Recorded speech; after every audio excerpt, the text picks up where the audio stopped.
Give me a second. I think I'll be fixing it. Give me a sec, my friends. There we are. Eureka. Eureka. There we are. So, we're rolling now, ladies and gents, with the British Chess Championship 2024. No engine, no software during the live transmission. If the position gets crazy complicated, then difficult. But at the end, after the game had happened, we will be analyzing some of the stuff that need more clarity. So for the time being, we're starting with board number 1. Black being no other than David Howe, the famous grandmaster and streamer and live commentator. A very, very nice chap. A very good fella. And I was fortunate to have taken a selfie with David some years ago on a Chess and Schools and Communities event in December. Oh boy, I think that must have been like 7, 8 years ago. Oh, really? Time is passing. Time is a killer in life as in chess, but managed properly, we may make some good points at the end. Anyway, plenty of time for this, fellas. David Howe, Black 1 hour 15. And let me just throw some candidate moves. I think this is a normal stuff to play, right? Like queen to c7, a battery. Or maybe perhaps you should play rook fe8. With black, that is. We're going to see if that's the case. And I assume before you play knight e7, probably you got to move the bishop first. Maybe bishop f5. Maybe bishop f5. Maybe bishop g4. A pin is cool. A pin is a pin. Always a good stuff to go. But anyway, I'm going to leave my candidate moves on the screen, guys. And for white, that is, I really have an issue with the pinnings, which is, I think, is a very psychological thing if you manage to do this against your opponent and try to avoid yourselves getting pinned. I think h3 would be quite a prophylactic, nice thing to do here with white. What else is here? Oh, you've got to develop your pieces. You've got to develop your pieces. Where does this bishop go? Well, you can go e3 for the time being. We got to take it step by step because the game's sort of, kind of started not long ago, my friends. Let me have a quick look. Okay, so we are all right on the TikTok. That's very good stuff to see. If I don't react promptly to TikTok messages, guys, it's because I'm not seeing them as I'm seeing the restream chat right now. So I can respond relatively promptly on Facebook, kick.com, Twitch, and YouTube. These are the platforms and TikTok added. So pardon me if I'm not very prompt. Probably my thoughts are within the conceptual universe of the British Chess Championship. Okay, I think we can move to another game. Now David really takes his time. Again, queen c7, rook fe8. That's what I think black should play here. Shall we go to another game, my friends? How do I do that? Can I go to events? Wait a minute. Event. Aha, very nicely the games are being displayed here. So we're going to look at also Gawain Jones, Alex Golding, and we're going to watch Luke McShane, Matthew Wadsworth, maybe Royal Shreyas with Mark Hebden. So, I mean, you know, we just try to cover the most important. Well, what is the most important ones? Aren't they all important? Yeah, well, we're going to focus on the first boards. Okay, let's have a look at it from here. Alex Golding, white, Gawain Jones, Gawain. Okay, with black. What's white supposed to do now? Here. Well, have they finalized the development? No, they have not. So you got to figure out a way to get this guy in action. This guy means the bishop on c1 and the knight on b1. So those pieces have to be developed. You got to play those guys. Any other dangers we have to be aware of? Well, they both castle the king, so they need to finish the development. Where does this bishop need to go? I genuinely wonder. Could it be b7? I think that makes sense. Probably that's the most desirable square. Also, let me show you something interesting. I hope I'm correct with this one. I kind of think a move like c7 to c5 played by black would really take a lot of space. A lot of space because it attacks the queen with tempo and maybe coming down to c4. And also this guy would be slightly frustrated, made to go passively on c2 and hitting its own pawn. That might be the case. Just say. It might be. On the other hand, if you play c7 to c5, d6 becomes a backward pawn, and it will be a forever weakness. That is, backward pawn always a weakness, and your opponent will be focusing on attacking the backward pawn. So anyway, bishop to b7, moves like c5, bishop to b7, they make a lot of sense. f4 played by Alex Golding right now attacks the black knight. So let's say it's a move with tempo. Good stuff for white is that there is no dark square bishop that might endanger with a very nasty pin, queen and king. So there is no dark square bishop. It could be a queen getting onto b6. I don't know when, in what sequence, but that's not that problematic. The big deal would have been if a dark square bishop would have existed, but it's not. So now you can choose if you want to play this with tempo or if you want to move the knight. Heck knows where you want to move the knight. A little bit cramped, but I think it probably to be considered. Where do you go with the knight? Where do you move it? Can you go here, attack your queen with tempo? I guess you kind of can. Or maybe here, and then this. Yeah, we can debate on this one. That's not something that I normally play with white though. So, but anyway, we try to make sense of the choices they do. Okay, so that was David. Did David move anything? Oh, they most certainly did. What do you think David played? Bishop g4. Psychologically, this is a pin. And this is done early. So he didn't play queen c7 or he didn't play rook fe8 because he wants to make a pin. So he wants to make sure he's going to make a pin. Now, if you go with moves like h3, I almost promise you guys that black is not going to take on f3. I almost promise you. In the most likeliest scenario, if h3 were to happen, bishop from g4 goes nicely on to h5. You don't want to trade. And if there is any g4, the bishop will be moving on to g6. So there will be no trade. No way, Jose. That guy is not going to get traded. And actually, if you pursue the bishop with h3, g4, that would be a great weakening of the white king. So I'm not sure it's really advisable to be pushing h3, g4 at this stage. Anyway, h3, did it happen? Hold on a second. Let me just refresh the page because that gets me...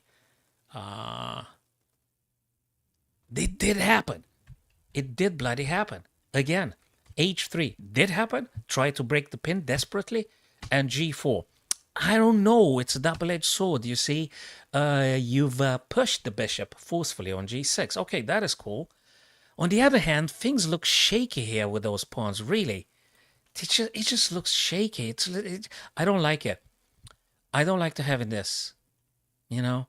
It could be challenged. Which one goes first? This, I don't know. Which one goes first? Yeah, I got a feeling that, the white king gets a little bit naked as we progress in the game. We're definitely going to come back again and again and again to this game.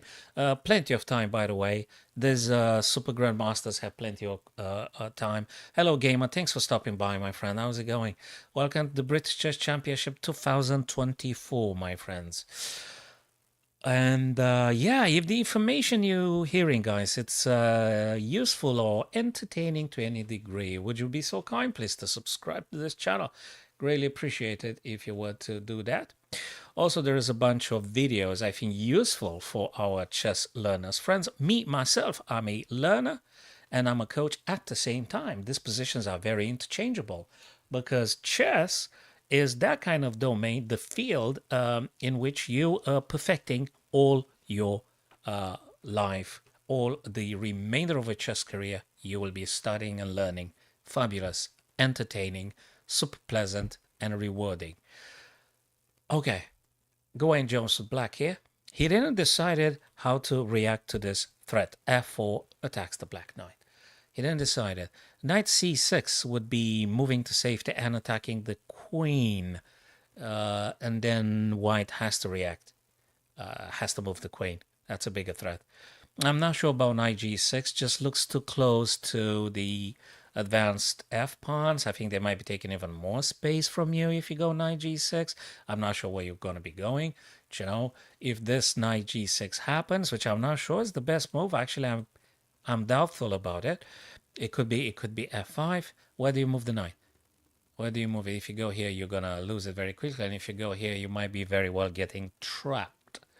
You know, after a move like queen to f2 or something like that. I'm not sure what you're gonna do, and it's just really bad. So perhaps you've gotten just those two options, unless you wanna create a backward pawn but attack the queen with tempo. That is c7 to c5, queen attack to tempo, and then you decide what you do with the knight. You know. We'll see about that one. Another game we can supervise and we can hover together, my friends, is the Look Machine with White, Matthew Wordsworth. Look, is White here? Very unorthodox things. What the heck is this position for White? All those dark squares, queens have been traded, my friends. What opening Caro-Kann defense, and look at this opening. I mean, look at the state of the position. Queens no more. Dark square are definitely a weakness for white and very good stuff for black if black gets a chance to moving this bishop a bit more active, implicated into the game. Also, black needs to find a way to develop his pieces. I love this bishop quite nice and powerful. That stops the knight to go to e6. And yeah, both colors have to develop their pieces. Development hasn't been finalized. Also, this bishop is quite nice. You can't move the knight. Well, you can play knight c4, but it's just weird. But where do you go? What do you do? You have to develop your guys here. I think that's going to be also very instructive, this game here, my friends. Very instructive indeed. Are you going to move king c2? But actually, if a rook makes stone c8, in the future, I mean, probably not the best stuff ever. Where do you move the king? What does it mean safety for the white king? And what does it mean safety for the black king? Well, I think for black might be a little bit easier to figure out bishop g7 and castle short. For black, I think a bit more approachable, like just simple stuff. White, looks to me I'm interested about bishop c4. Threaten to give black 2 double pawns on the e file. If bishop takes, knight takes, and that's cool. That's cool anyway. I have to get my guys in action regardless. So, and also I get rid of that bishop. What can I say? Bishop c4 might be something. So forcing black to either trade or what? Play knight c5. Bishop takes, knight takes. It could be very well. But actually bishop c4, knight c5, b4. Knight has to go. And then, yeah, I'm going to do double up. Therefore, bishop c4, bishop must take after you play bishop c4, if I am correct. If you manage to generate your opponent double pawns, it's a small victory. It's a small achievement for white if they were to do that. So, yeah. Cool stuff. I'm happy you guys stopped and watching this British Chess Championship 2024. Okie dokie. So that's my anticipation here as a candidate move. But we're going to see. Probably there are some other ways to configure this position. Maybe knight a3. I know the knight on the rim is not the happiest ever. But where exactly is the space you're supposed to get the knight on b1 too? Back to David and Artem. What did happen here? Well, I don't like h3 g4. I never liked it to play it, either myself, and when my opponent played it, it gave me a little bit of confidence in terms of undermining the king's safety. Those guys are incredibly volatile. The g4, respectively, h3, white pawns. Very, very volatile. And he played knight h4 to making sure that bishop is gone. Another chess tenet, my friends. Another principle is if you can, if your opponent for the time being enjoys the bishop pair, try to remove one of the bishops. So, and if possible, try to preserve your bishop pair. So now I guess Artem, with the last move he played, knight h4, looks to getting that bishop off the board. Mind you, guys, f7 is pinned, can't take, so they have to take back with this pawn here. And another just cheap tactic, but nevertheless a threat. Queen to d3 after this happens, because queen is able to grab the pawn. Again, f7 is pinned. That's quite important. Very important. So it's just worth considering all these little details that bring in small achievement with another small achievement could in the end get to a bigger achievement.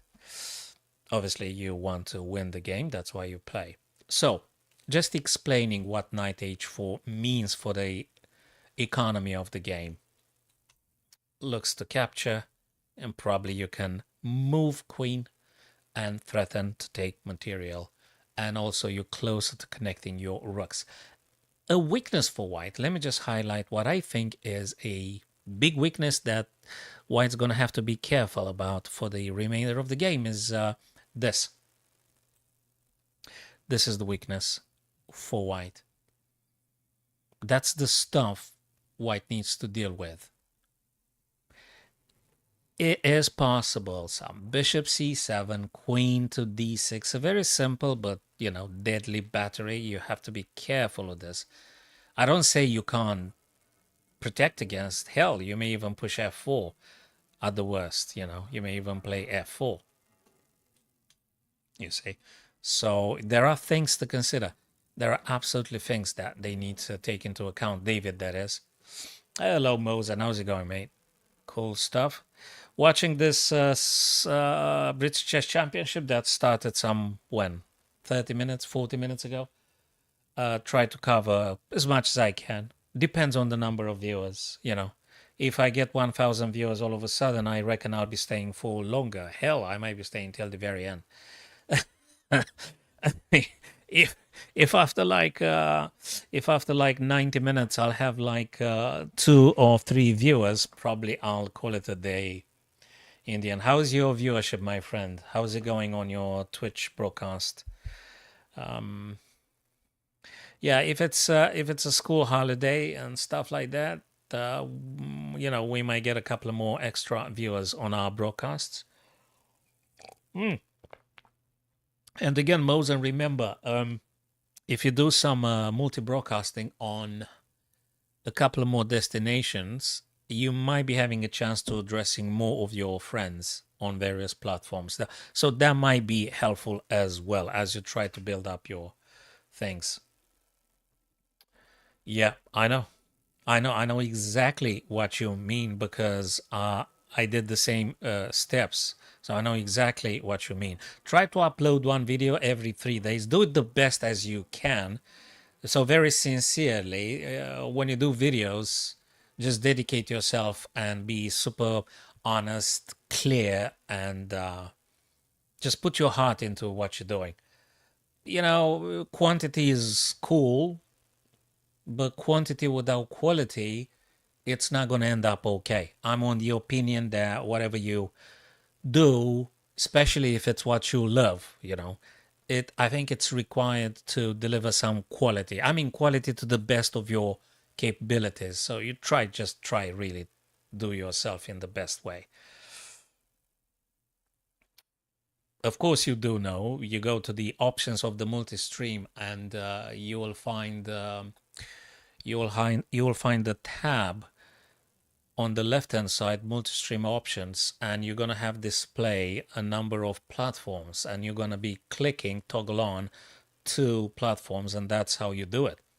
Give it a look or type it on the YouTube, and they're going to be instructing you.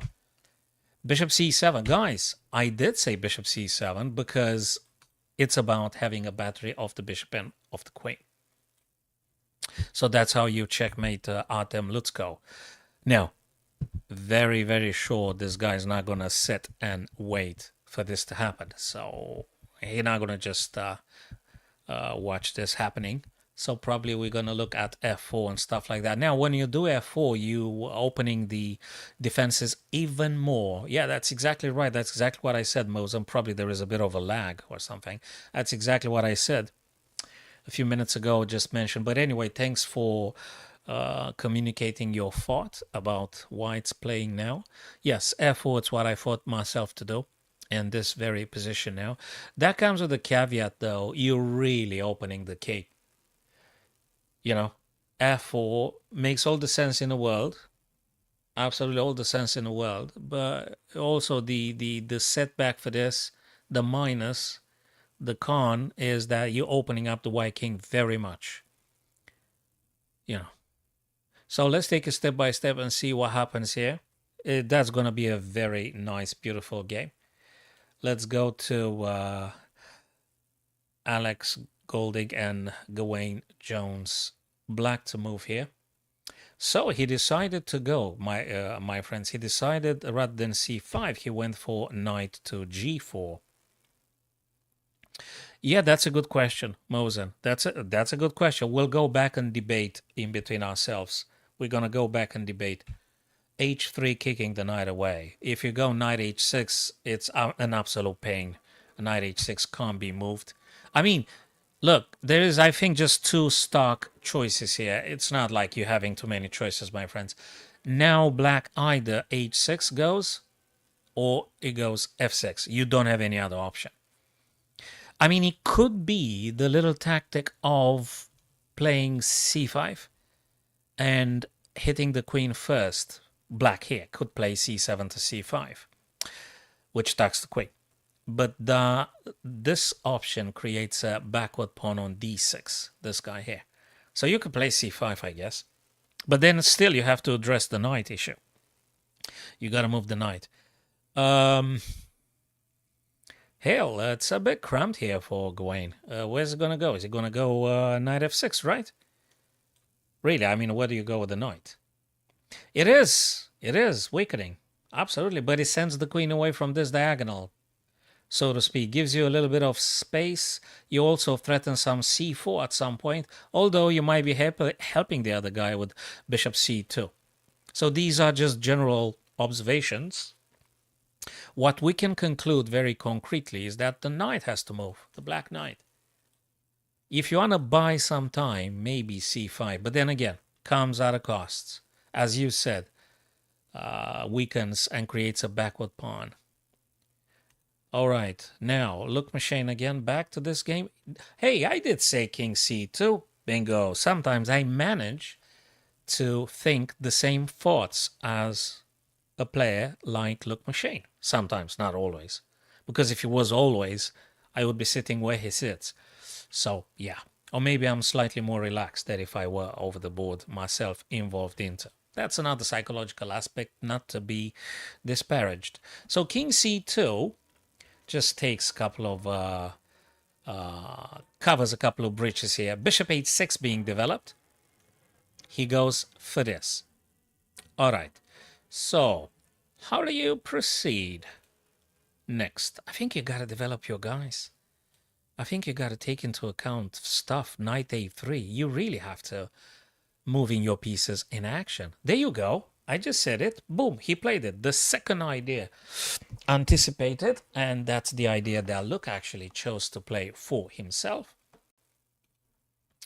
So knight a3 now being played. Live game, by the way, guys. These are live games. I'm not watching stuff in the past. I'm watching stuff that takes place right now as we speak. Okay, knight a3, developing. Is black going to castle short? Certainly that's an option here. I don't think that's something bad about. Is black going to consider knight c5? I'm not sure. Knight c5 would be attacking a4. Sort of weak pawn, to speak. And if c5, I'm not sure. It's actually quite tactical and complicated here. Black's to move, by the way. I think I would just castle short now. So for this very moment, I think I would castle short. That's what I would do for black here. And for white, you still need to keep up with the developing. Maybe the next stuff would be bishop to c4, threatening some doubling of the pawns on e. Bishop takes, and you're going to take with the knight on the rim, or you're going to take with the other knight and open up the bishop. But that goes very, very steady, very fast, goes to a draw if they keep trading off the pieces. Oh, absolutely. Here. So, f4, definitely an option. I've highlighted that thing.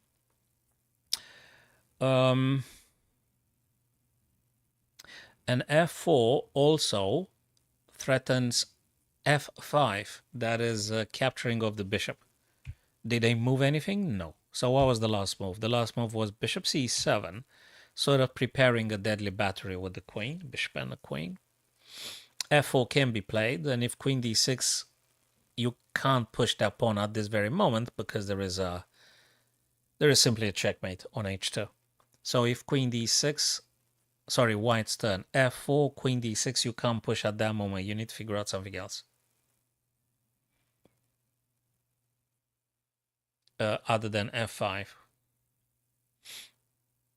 I guess you can move queen to f3 or something. No, queen to e2 to provide defense after this move, queen to e2. So you defend against the possible checkmate or checks coming on g3. No, for two destinations, you don't pay subscription fee, Mosen. Many softwares offer you the option to stream on two destinations for free. You may have a small watermark somewhere with the name of the respective software, whatever that software is, you know. If you want to having multiple destinations, then yes, you would have to pay. Other than that, for two destinations, you don't have to pay. Or if you manage to figure out on OBS how to install some plugins, you might be able to multi-stream using OBS, but that's a little bit sophisticated. And in order for me not to spend weeks trying to figure it out, I just went for a subscription on Restream and just bought myself 4 destinations plus TikTok. So that's how I did it. Okay. So start with 2 destinations anyway. So put a Twitch and a YouTube, for instance, via Streamlabs or via Restream. Just get 2 destinations via Restream and a third one on the Streamlabs, and it will work, you know. So you can go 3 destinations at the same time for free. For free. That's a fact. Okay. What is white gonna do? Definitely f4 is an option here. Let's moving now. The next one we said, Alex Golding, Gawain Jones. Thanks for visiting, my chess friends. Thanks for stopping by.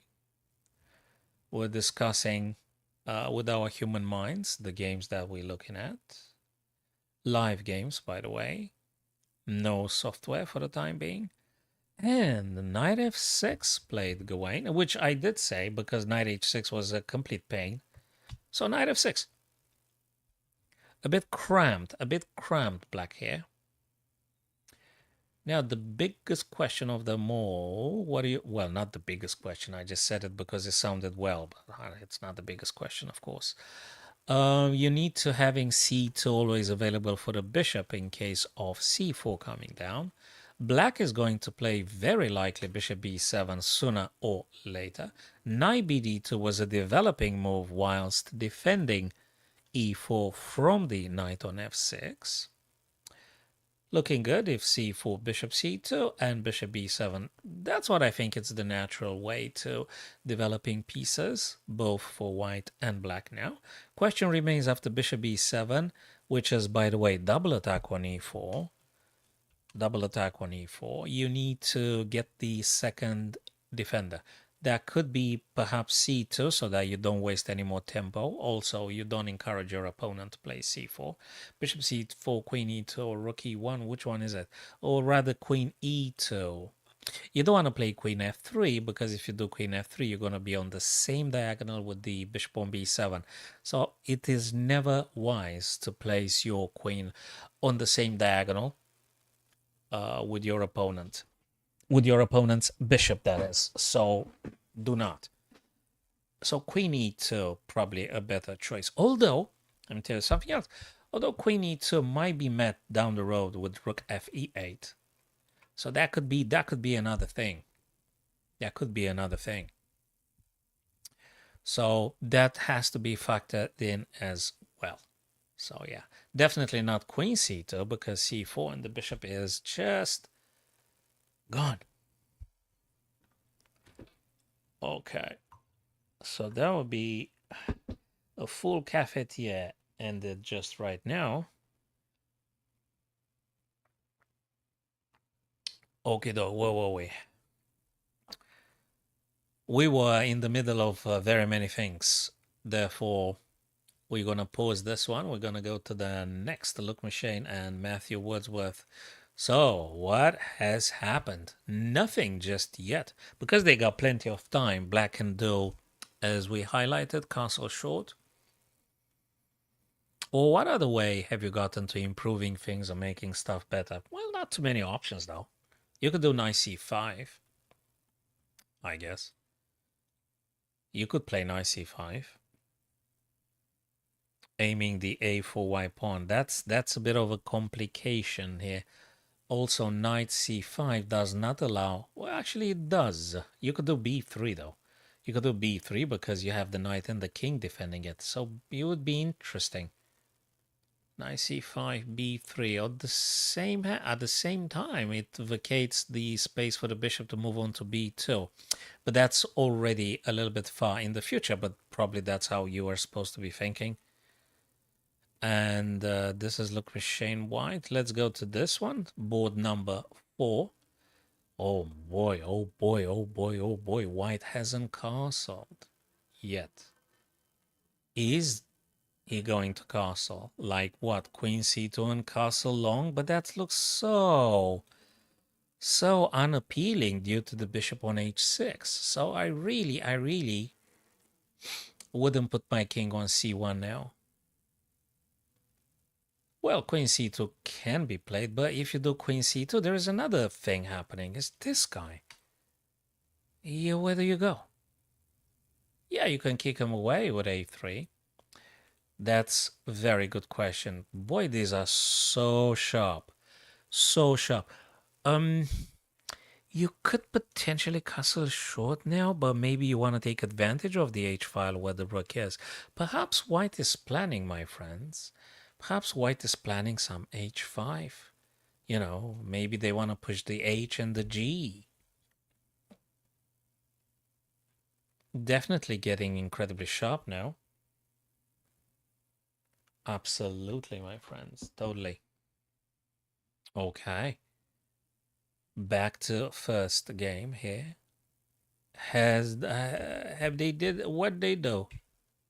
Have they moved? Okay, so he took the knight first on G. He took the bishop on G6 first. He didn't play F4. HG. Okay, those 4 pawns, those double pawns on the F and G are doubled. A little detail here. Queen D3 can be played for capturing G6. It's a threat. Black needs to do something about. It's a threat. Again, you're getting closer to connecting your rooks. You're creating a threat.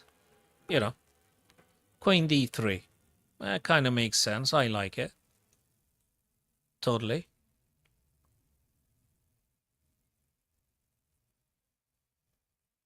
And you need to finalize the development. You gotta get this guy somewhere. The bishop on C1. You could play bishop B3, I guess. Well, you want to delay? If you delay, what do you do?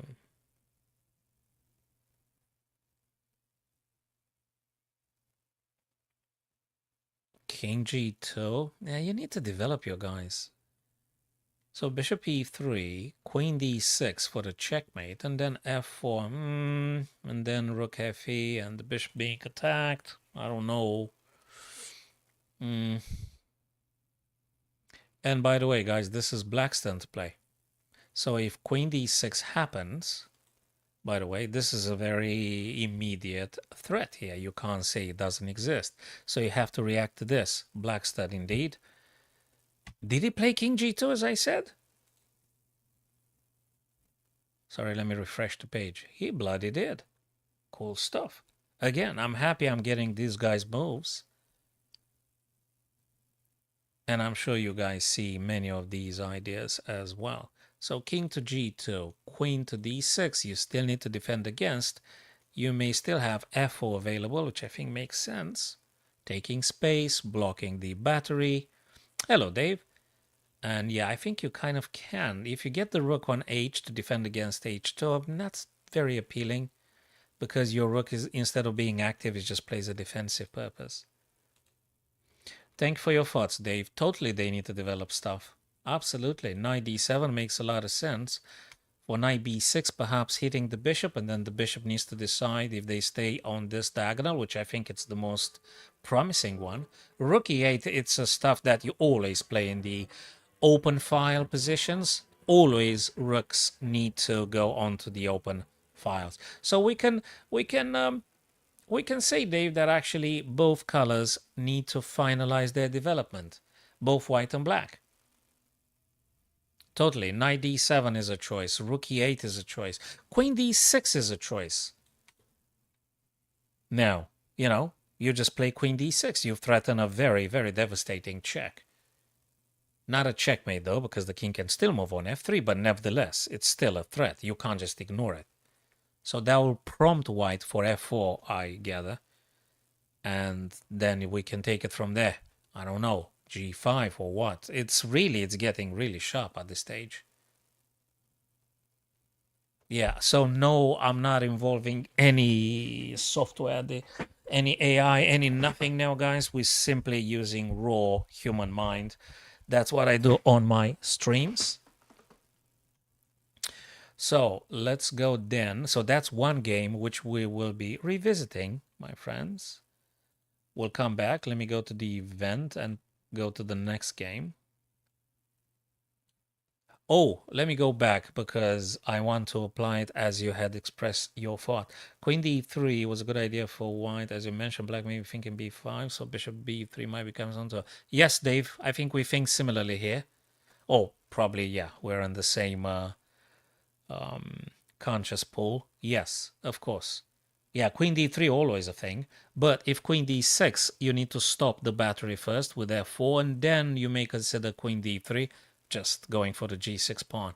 And bishop b3 better go there because that's one diagonal you want to keep your guy.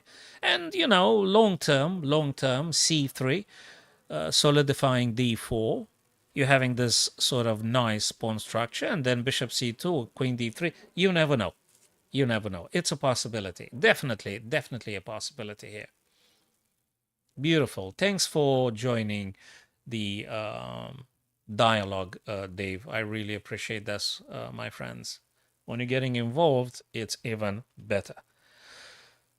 Even better. Yes, I did advocate for bishop b7 on many occasions.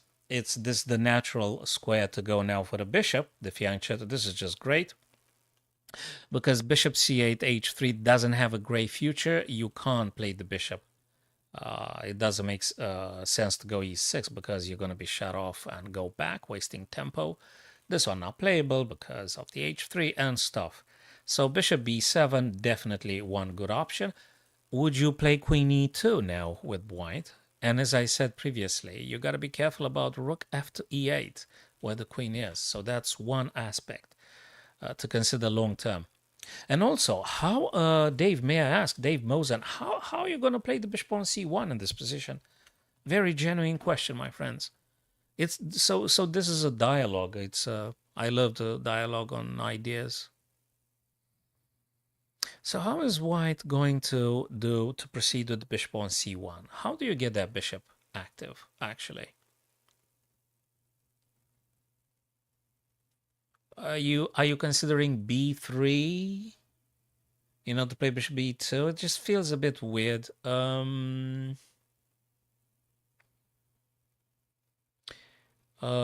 to say. It's just hard to say. Queen e2 I got another idea. What about queen e1? Okay, sorry, apologies, was black's turn here. Knight g6 now. Natural pressure onto this guy. How about now? Black is even closer to playing rook fe8. Guaranteed that's going to be a move. By the way, I was discussing this with Mosen previously, and I did say, I think quite a few times, about c7, c5.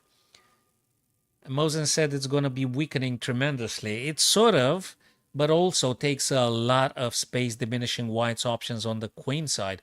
So c7, c5, Mosen, if you're still there, my friend, had been played already.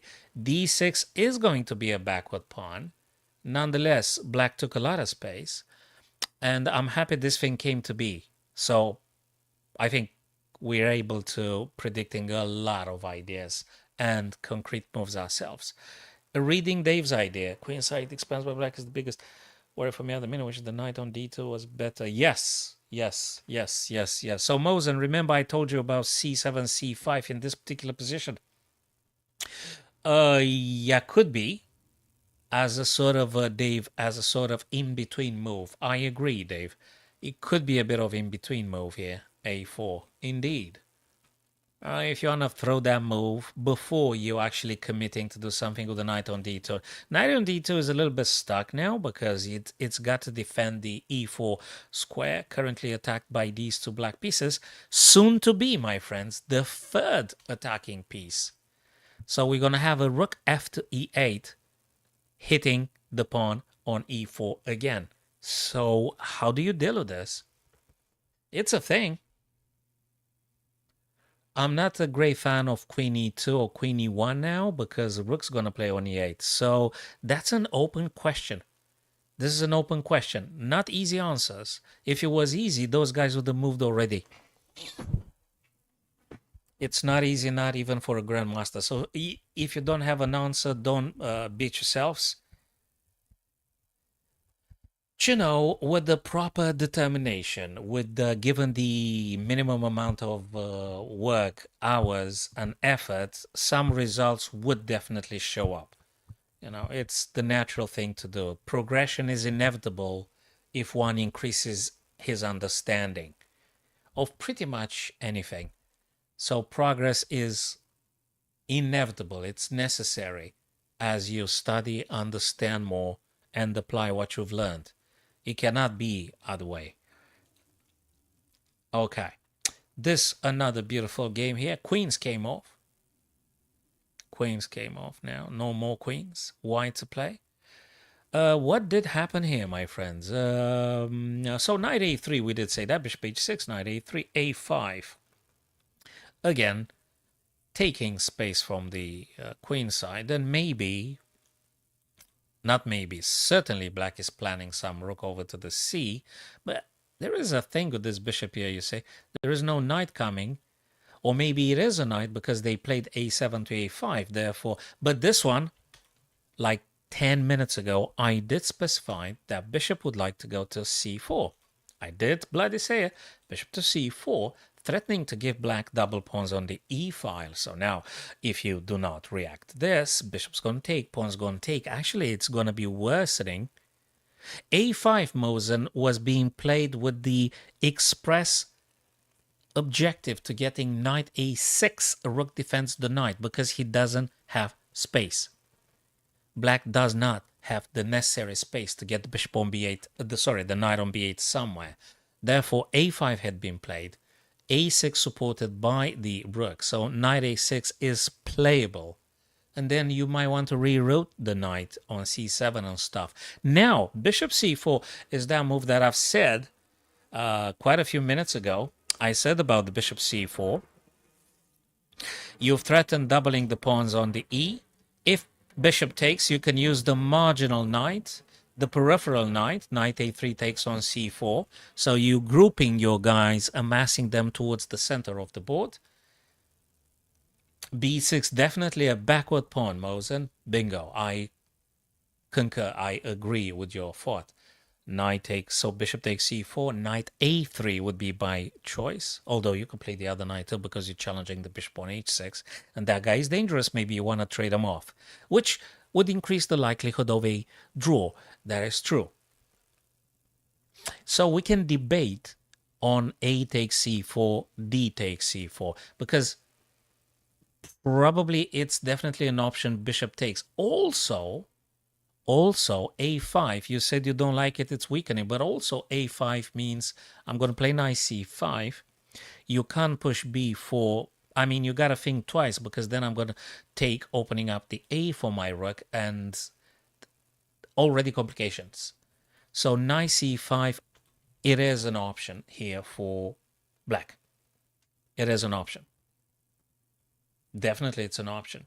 The bishops are going to be traded. It doesn't mean it's not complicated. It's very tactically complicated, and the consequences are for duration. But he took, as I said, bishop takes on c4. We can debate on this one, guys. Knight A takes c4, knight d2 takes c4. Which one is it? Knight A takes c4, and I did recommend it because knight mustn't be on the periphery. So you get your knights to the center. All the pieces virtually want to go, potentially and clearly want to go to the middle of the board. Beautiful, fascinating. Knight c4. Cool. b6, definitely a weakness here. So this knight has to stay exactly where they are.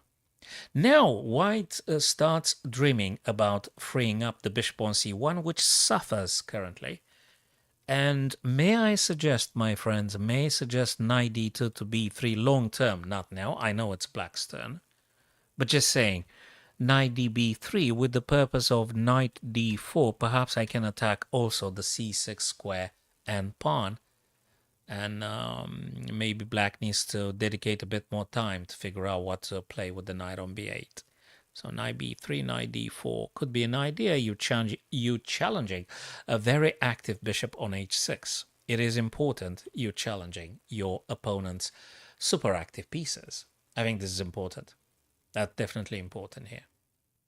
And then you've connected your rooks. You're going to play your rooks. You know, maybe one rook wants to go over to the d. Knight a6 had been played right now. You still have to develop your pieces. By the way, black knights, knight on a6 can play knight c5, for instance, luring white into pushing. I think the wisest stuff would be now to play knight b3 for white. Why? I want to get rid of the bishop on h6. The bishop on h6 is incredibly active. So that guy has to disappear. Therefore, knight b6 is the right stuff to do. I mean to, get rid of that diagonal. So you're having space for your king or whatever. Maybe knight, maybe you want to move around with the knight and things. Okay, that is Luke Machine, Matthew. Back to David Howell and Artem Lutsko. Hey, we did say from like bloody 20 minutes ago, I did say about bishop c7, queen d6 battery. And unfortunately, Dave and Mosen and other friends, white had played the painful move, purely defensive choice, rook h1, relocating the rook from the f1 square. Ideally, you want to get that rook on an open file, namely e file. And white had played rook f1 to h1, defending against the check on h2. It's a painful thing to do being white here, because the rook is not meant to stay there. By the way, the rook was there at the very beginning of the game. That's the thing. Black finished development with the last move, knight b8 to d7. King is castled. Safer black king than the white king. Rooks are connected, my friends. Very likely we're going to see one of the two black rooks moving on to e file. Dave, f4 was one of my options that I did discuss with Mosen previously. I think Mosen was here right from the very opening of the stream. And we did mention that actually f4 would have been, I think, our first option. But now he chose to play rook h1, which it's a pain. It is a pain. It is. c3, also I did say about this move. c3, my friends, makes available squares for the bishop. You can go either bishop b3 if knight b6 happens. You're going to see bishop b3. You may see at some point some bishop c2, some queen d3 ideas. But I think bishop b3 with queen d3 gives the chance for grabbing the black pawn on g6 because the f7 is pinned by the bishop. So definitely an idea. And you may want to finish the development with bishop to e3 and then getting some rook over to e file. So, but this has to be done step by step at the right moment, in the right order, and reacting to the most necessary thing being requested. Okay, I might need another cafetiere. I'm a heavy drinker in terms of coffee and things. And thanks for stopping by, my TikTok friends. Joetopia Zeus, hi there. Hello, I just read your message. And Pichulombro, thank you for your thoughts. You said knight f8 and f4. I appreciate it. It's just that the TikTok stream is not placing the messages on my other tab with the messages, and I have to alternate. So I don't want you guys to think I am ignoring you. Far from me. I never ignore my friends. So, okay. Right. So thanks for joining via kick.com, Mr. Creo. All right. So black to play here. I guess you need to get the rook over to e file. Could this be rook a e8? And also, could you make a battery? Just playing nice old style, but solid. Okay, g6 definitely a liability. That has to be addressed. Could be c5 played for black. Guys, I want to throw in another idea. Could be c5 doable. You know, opening more stuff and things. I like the idea with c5 as well. Maybe you want to play c5. Maybe you want to play rook d where the white queen is. That's another idea. Definitely, I would rather have the black pieces here. And white already, Artem already played a little bit defensively with rook to h1. So I think white's choices weren't quite the best ever. That's how I think. I might be wrong, but that's how I see it. Yeah, we can debate on these ideas. Beautiful, and happy to having you guys. Whatever the platform might be you are visiting right now, I'm happy you guys stopped by even for a few minutes. Okay, that is Alex Golding, Wayne Jones here. Hey Yash, good to see you, man.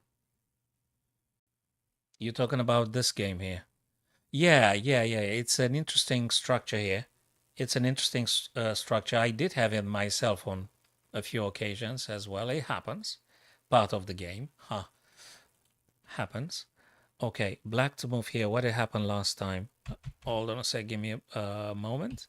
So f5, harass attacking the black knight. Knight plays e5. When black decided to play knight e5, that's a bit of relief for white because rook e8 now, so to speak, at least won't be hitting the white pawn immediately. You might be dreaming about some queen to e2. Anyway, it's an open question for white. How are they going to develop the bishop on c1? You guys can attempt to answer this question. Also, if you move this knight, I'm not sure when and how, maybe after queen e2, knight f3, bishop g5 would be great. Bishop g5 would be ideally placed, I'm telling you. Because you sort of making a, not you sort of, you definitely make a pin, and queen, if you don't want to have an incredibly bad structure for black, pawn black structure, you got to keep the queen in the pin. So that's most uncomfortable for black if bishop were to make it. Or bishop were to make it. So there is some counterplay happening also. That's why it's beautiful. There is definitely some counterplay taking place here. I like it that Alex Golding plays aggressively and went for the attack and took space on the king side and stuff. This one here. Oh, I'm so happy I got another move being predicted here. Knight to b3. That was exactly the stuff I've advocated for because it challenges the bishop. It does challenge the bishop. And this guy from black, it's incredibly, incredibly active. And we need to trade off our opponent active pieces. If bishop takes, you're going to take back with rook A, and then rook AD, and then you think about some g4s and stuff like that. Probably going to get a bit of a draw here, but anyway, it's worth considering. That was the move that exactly I said about knight b3. Totally, totally, totally, totally. Amongst others, you may have a chance to play knight d4 and target the c6 and further complications. Definitely, definitely playable. Okay, which one is next here? Luke, but they haven't moved just yet. Okay, so let's go to Shreyas and Mark here. That's one of those weird things here. I don't like the whites very much in this position here. I don't like it. Reason. Let me just throw a couple of moves and try to explaining. If there is a queen on c2, knight to b4, this is incredibly uncomfortable. I hate it. Then you're gonna have to waste the tempo figuring out where on earth you can go with a queen. So maybe a3, but if you play a3, you give up completely on those. I mean, those squares are under question marks. You know, they already got a knight and a bishop. So you have to be careful when you play a3, you're weakening the light squares. So in chess, my friends, when you do a thing, you're creating weaknesses on other squares and you're weakening. So a3 is good for stopping knight b4, but also gives up on the light squares control. So that's another thing. Could you castle short here for white? That would be a question that I'm addressing everybody here, including myself. Could you castle short here? Because king in the middle again, it's not a great choice either. Unless you want to pursue some crazy h4, h5 ideas. I don't know when. Probably makes sense. It's a mess anyway. So maybe h4, h5. This one is going to be very, very, very bloody. Very, very, very hairy. Very sharp. Yeah, maybe castle short.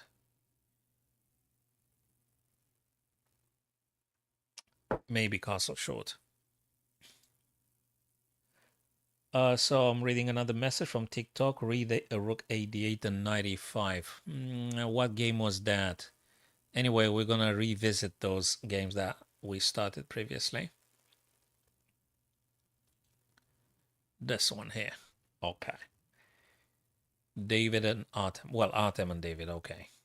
Black didn't move. My candidate stuff moves were rook a8 and c5. I think that's what he responded to. Rook a8 and knight e5, says Pichulombro. Rook a8 and knight c. I think you're talking about pawn c5. You meant if this is the game you're referring to. C5 because it opens up more diagonals and things. But if you play c5 with black, white captures. You take with a knight, queen trades, bishop takes, and you diminish the attack with black. So maybe rook a8 first, so that when c5 and white takes, you actually take with the queen. Maybe we can debate this one because it's getting really complicated. Yeah, rook a8, rook a8, and then you gotta push c5 if you want to. I mean, you may need to. The white king is also attackable via queen c6, so that's another stuff you gotta think about when attacking and defending and stuff. So yeah, c5 not just challenges the pawn center, white d4, but also opens up queen c6 available ideas. Totally. Absolutely. Happy you guys stopped by. I think I should go and grab another coffee. Let me go back. I think you're talking about this one. Okay, let me revisit this one. I don't know. You're talking about Matthew Look Machine, Dave? I'm trying to get the right game you guys are addressing.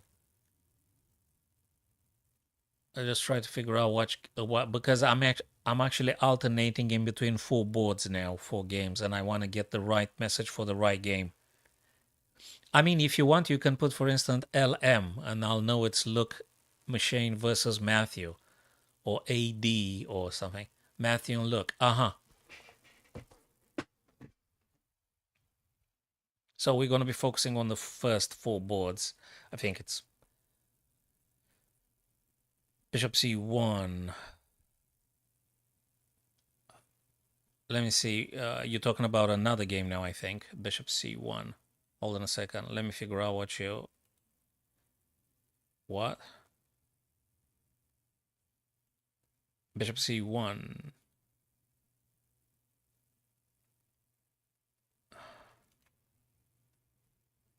So black didn't move here.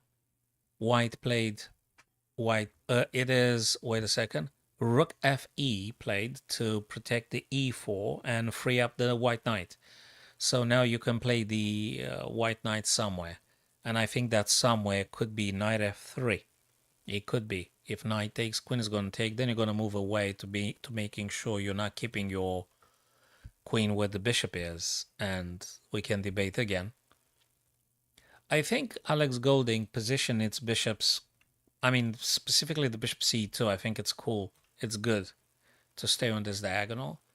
It's good to play knight f3 for making bishop g5, which I think it's super cool. It's very important. Knight f3, bishop g5. That pin is very, very beneficial for white. Knight f3, bishop g5. I like it. Totally. Let me see what the guys played. d5 by Gawain.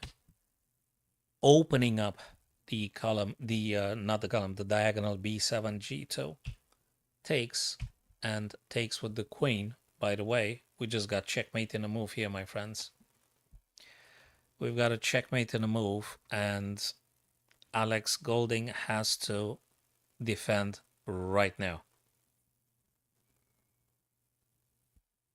If you play queen to e2, I guess black's next move would be rook fe, for instance. So you've got to play something else. Well, you've got, I think, maybe 3 choices here. Maybe you've got 3 choices. You've got queen e2, and then after rook fe, I suspect you got to go rook queen f2. You've got rook e2 itself, but you blocking the queen from moving out, so to speak. You've got knight to e4, challenging the queen directly. Knight takes c4, bishop takes c4, and it's a tactic here. If queen takes and you take, I think you just lost a piece. Knight e4, I think, loses a piece for white, if I'm accurate in my estimation here. So queen e2, queen f2. Maybe. Maybe. Let's see what the guys played. Knight e4 he played. He played knight e4, knight takes. If it... Yes, you have to... Not bishop e4, queen takes first. If you played bishop takes e4 first, I think you would have lost the piece. You got to take with the queen, and now you're going to trade off. Bishop takes, rook takes. And I... Oops, I got a phone call. Oh, okay, let me get this message actually. Got a message here. Phone has rang. What is the message?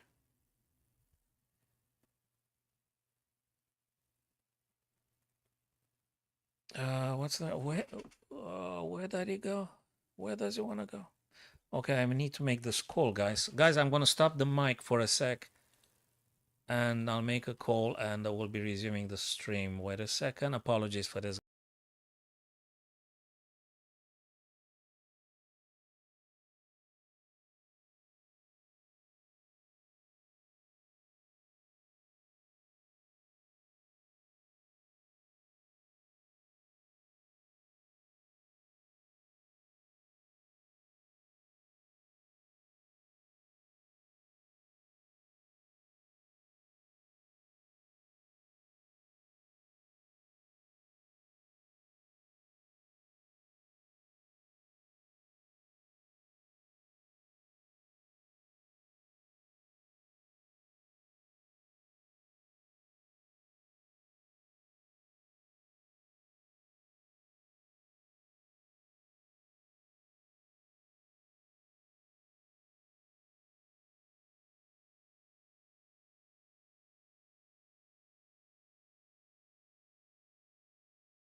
All right, guys.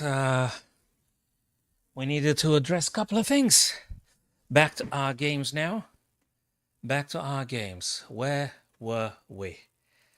So I hope you guys took a beverage or something. Cool thing. Okay. What had happened here? Oh, that's what it is. Let me actually start with the very, very beginning here with the first board. That is okay. White to play. White to play. Exactly as I said, rook a to e8. There's definitely one open file for the black rooks, and for the white rooks, but white hasn't even developed the bishop on c1 as of yet. I don't know if bishop e3 definitely could be like a little bit stopping the control of the black rook. Could be bishop e3 played, could be bishop d2, but you're getting in front of your queen. So if you may want to play queen d3 for grabbing the pawn for free, you mustn't play bishop d2, but you could play bishop e3, that's for sure. And bishop e3, queen d3, bishop e3, then get rook a to e, but you're still having this battery here. So that's a thing. You can't allow that check under no circumstance. Therefore, again, queen d3 playable, bishop e3 playable. Yeah, well, sure. Bishop e3. That is debatable. I noticed.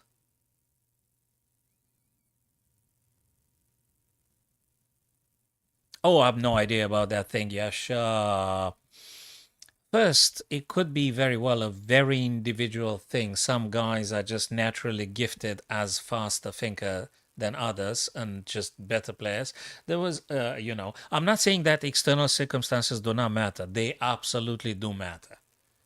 They do matter. External circumstances in chess preparation or any other field, they absolutely do have a major impact. But I would think on parity would say that also the individual determination and the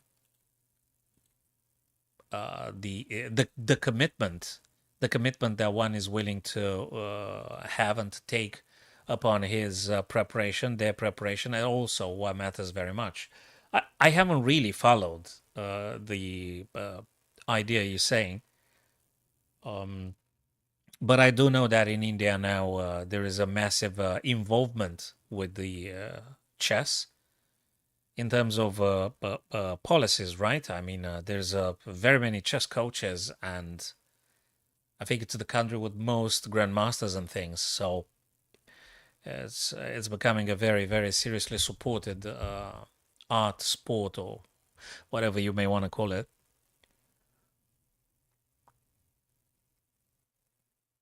And that might be an answer to why so many powerful grandmasters are emerging as we speak, and we might just very well have a new world champion from India. It is very likely. It could be Gukesh, it could be Pragnananda, it could be any of these guys. Vidit could be as well. One of the. Anyway, white to play. Yeah, so queen d3, bishop e3, but it could be some other ideas as well. Could be some other ideas. Knight b6, to which you play bishop b3 back. That's indeed the case. And now we're going in order to board number 2. Gawain Jones, black and white, Alex Golding here. White to play. What's going on in this position? You have to take the stuff back. Guys, you know what's going on here? There's a beautiful situation. Well, beautiful because we are learning from. I don't think white is incredibly thrilled about this because if bishop takes the knight, the other bishop takes back. Well, you could. It doesn't mean necessarily. But if you take and if the rook takes, then knight takes on b2. And when threatened again, knight goes back on c4. So actually that's, I'm not even sure that works for white very well. So bishop takes on e4. I just said it. What I wanted to draw your attention, guys, Yash, Mosen, if you're there, guys, and Dave, is that the b2 is under attack. from the knight on c4. So we got a weakness on b2, most definitely. So bishop took, exactly as I had anticipated, and if rook takes c4, knight's going to take b2. Just like that. Knight takes b2. And I think it's starting to getting good for black, this kind of position. There is an interesting take here, my friends. It might be, after knight b2, it might be bishop to d6, which I think is the correct reply from white here. It might be very well. It might be. Bishop d6, attacking the rook and attacking the c5 black pawn. It might be the best reply after knight b2. Knight b2, exactly as I said. We don't need to use any engines and stuff like that because we're more than able to anticipate a ton of good moves, either played or not. It's to be seen. Nevertheless, this one springs to mind. Bishop d6, attacking rook, attacking the pawn on c5. And, well, after bishop d6, rook might move on c8. I'm not sure it's the most desirable column for that particular rook. But nevertheless, you're defending the pawn, so you're not losing it, which I think is important. Bishop d6, rook c8. Yes, exactly. There you go. I've anticipated, I think, the last 3-4 moves here for both colors. Bishop d6, and yes, rook c8, of course. Every pawn matters absolutely. Let me give you an idea. Let me give you an idea. The stuff white will do, very likely, if rook c8, definitely, is going to push f6. That's exactly what's going to happen. Because you're undermining the pawns, shielding the black king. If they capture, you're having always the rook g4, and you claim the g file. And it's great. Then you're going to get the other rook over to f, putting pressure on the f6 black pawn. So f6 is going to happen from white. Now, when white played bishop d6, it's a move with tempo, attacks the rook and the pawn. If you defend the c5 with rook c8, f6 happens next for sure. Now, after f6, black can play another interesting move, rook c6. Rook c6. Attacks the bishop, defends c5, and defends f6 a little bit. If you play g6, Yash, you're giving away the black squares. You're going to have a forever problem with that thing because bishop plays on e7 and you're not going to touch it. So if f6, g6, bishop e7, you're not going to move that pawn and bishop. Yeah, you can engineer some knight to c, and maybe at some point, I don't know in how many moves you would be able to play knight c4, knight b6, knight e4 to attack the bishop and things. So I'm not sure about that thing. But most definitely, I'm telling you now, and we're going to see if I'm correct or not, after some rook f to c8, white is definitely considering f6 to be played here. It's more than playable f6. It's what you want to do.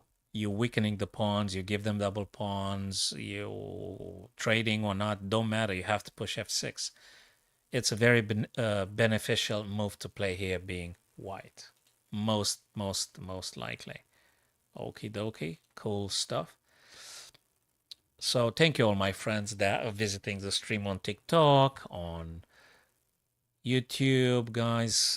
Please subscribe to my YouTube channel, to kick.com, Twitch, or I think I covered them all, didn't I? Yeah, cool. Okay. Let's go now to the next one, the next board, number 3, Look Machine, Matthew Wordsworth. That's another instructive game. I love these games. Hey, here is the double pawns, massive weakness here. You know, it's that kind of thing. Even if you give away on a little pawn here, you're making it a very disruptive moment here for your opponent. It's that kind of idea. Double pawns are always weaker than connected pawns. The connected pawns are supporting, defending each other, whereas the double pawns are not. You need to keep pieces to protect them. For instance, I'm going to give you an example.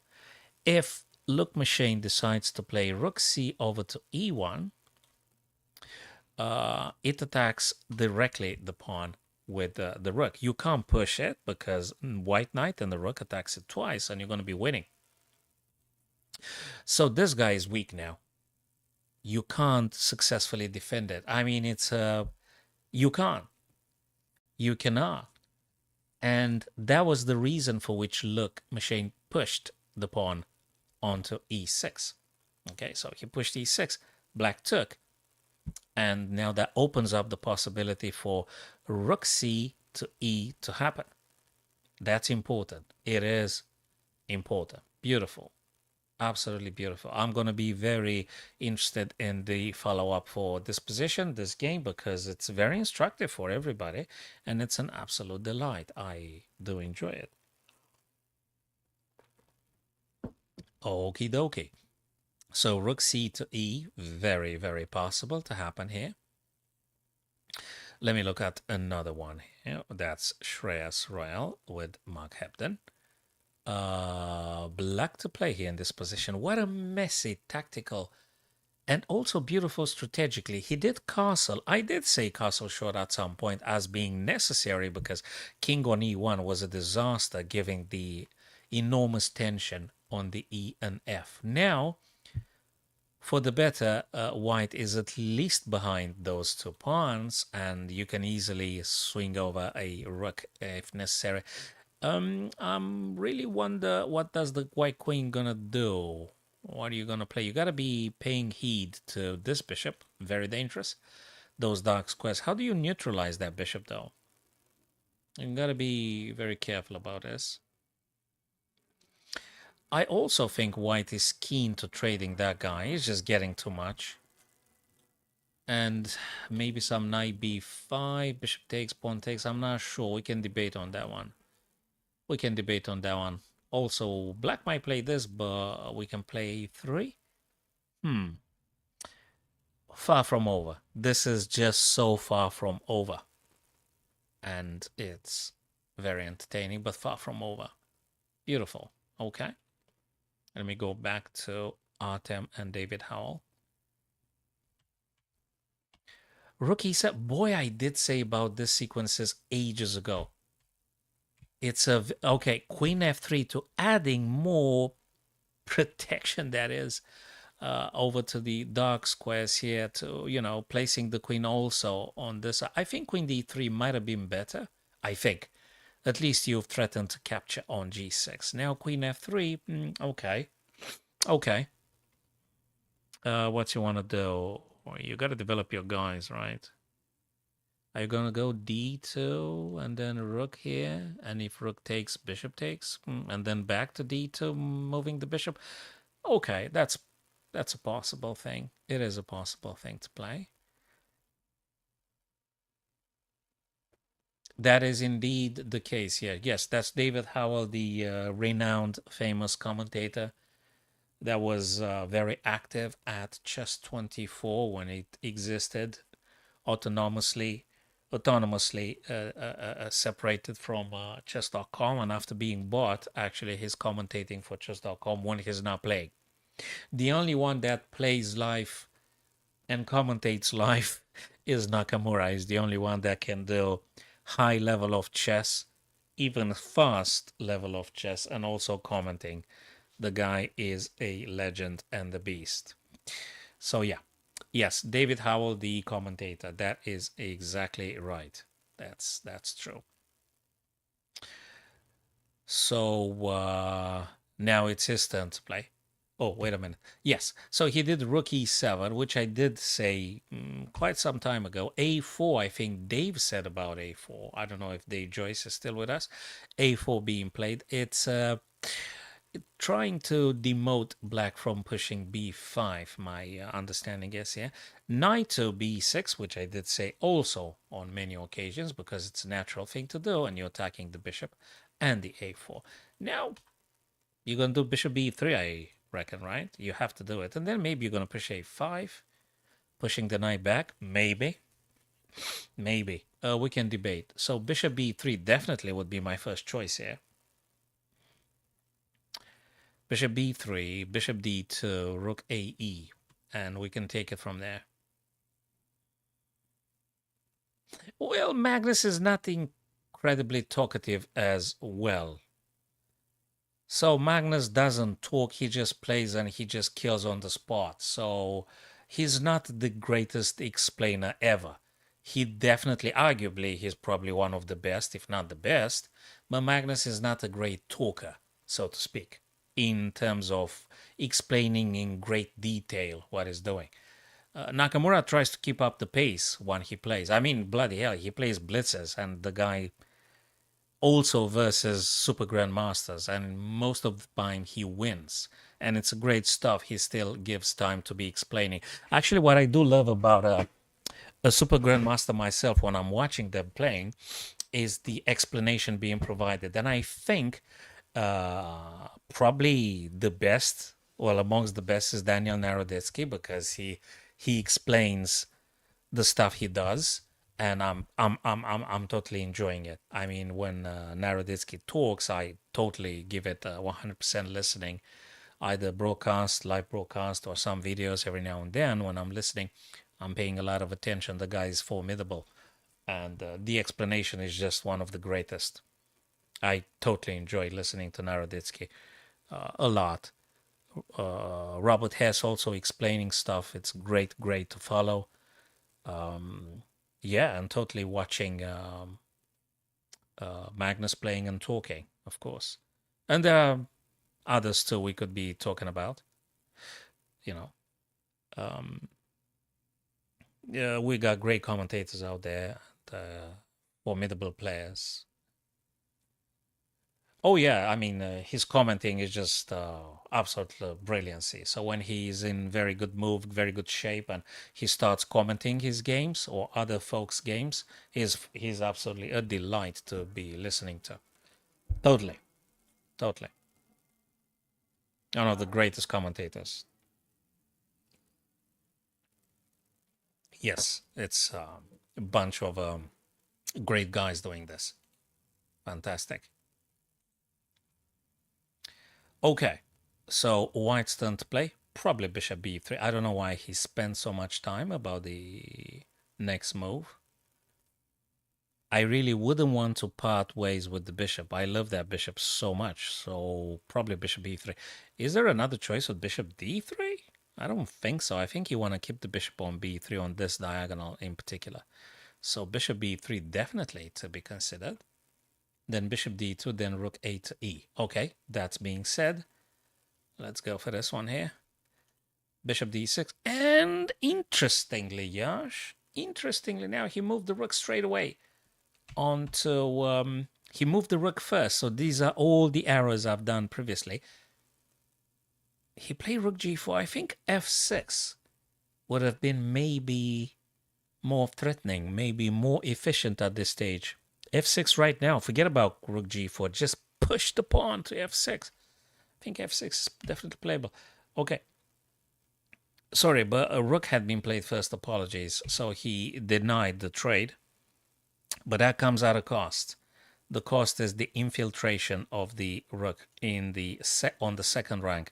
So you got to be very careful about this being white. I wonder, Yash, if maybe white should have played rook a to e rather than rook g, which I see the sense behind it, but let's not lose the e file, because that comes with big costs. So rook ae1 would be my very first choice to consider as a candidate move here. Anyway, rook g4 being played. Black's turn, Gawain Jones's turn. I think I will stick that rook into e2. Maybe you need to address the... Maybe you need to think about this pawn first. You know what I'm thinking? Let me give you a strange idea. Pushing this with white, so you're saving the pawn, that is. And then, my friends, you move the knight on the most devastating outpost for white, the most brilliant outpost bloody ever. Knight d3. And you're taking away the e1 from any possible rook that might play. And you tell me if you can find a better outpost for that black knight. And I think white has a big dilemma ahead. So I repeat, c4, saving the black pawn. You're moving the guy on c4, and you create an outpost of legends. Knight d3. You tell me, what do you think about this? Yeah, there is f6 coming. I get it. I get it. F6 coming. You always need to, you have an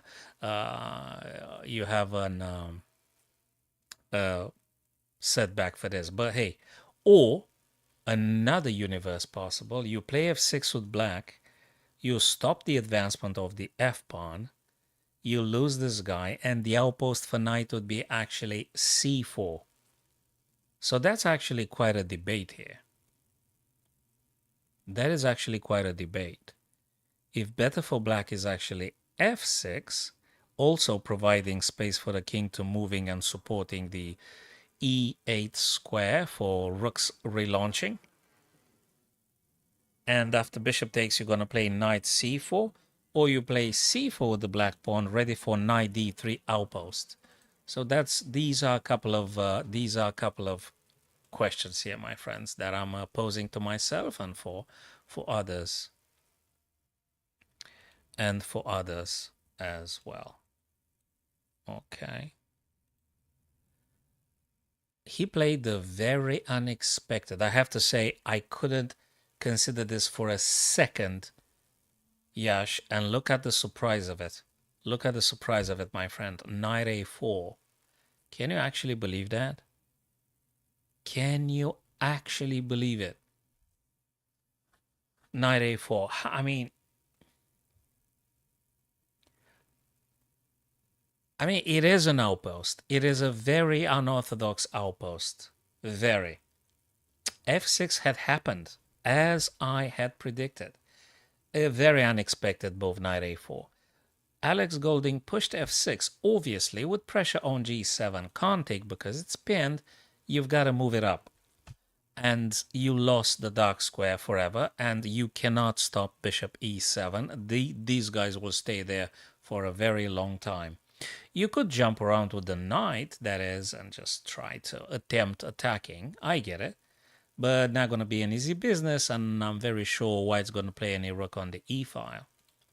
Nevertheless, that was very unexpected, knight a4. I think c4 might have been more effective. But hey, we're going to double check later on.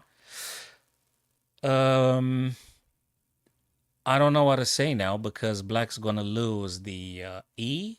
As soon as the bishop settles itself on e2, black's going to lose both the e column and the d column. Exactly right. That's exactly what I said. Absolutely. So black will need to spend some time to figure out how to challenge the bishop with the knight, you see. So bishop e7 is going to happen. Something like c4 probably. And still black has some interesting games here. You could play knight b6 and knight e4. You could take it from there. Also c3 is hanging. It's definitely worth saying. But again, c5 will be captured if you take c3. Bishop's going to take this guy. There are things taking place. And there is a bit of a pawn majority on the queen side for black here. It's got to be said. There is a pawn majority here for black. Alrighty, alrighty, alrighty. So that is Gawain Jones and Alex Golding. Another fabulous, incredibly difficult, complex, and beautiful game. Look, Machine Matthew Wordsworth. Last move being played, knight f1. What's this image? Come on, I gotta turn off those notifications. Pop up when you don't want them. Okay. Knight f1, I guess, wants to relaunch itself via e, challenging the rook. I don't know how to say, because I'm also attracted by this kind of stuff. Maybe he wants to actually place the knight onto e and then play some, but you got to play this one first. You attack g6. Black needs to do something. And then how do you take the other knight to e3? Because you're blocking the rook, protecting the knight. I got to go back to your idea. You're talking about this one? H4, H5 for, oh, thank you for specifying. I didn't know, but I've read the message to the end and now I understand what you're meaning. H4, H5 for white.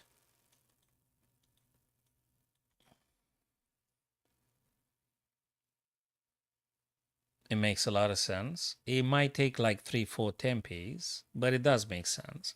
The best you can obtain, obviously, is to take the pawn on G. Black can't take because it's pinned. If you're pushing the other pawn on H6, you're not going to achieve nothing with white, but you can definitely take on G6.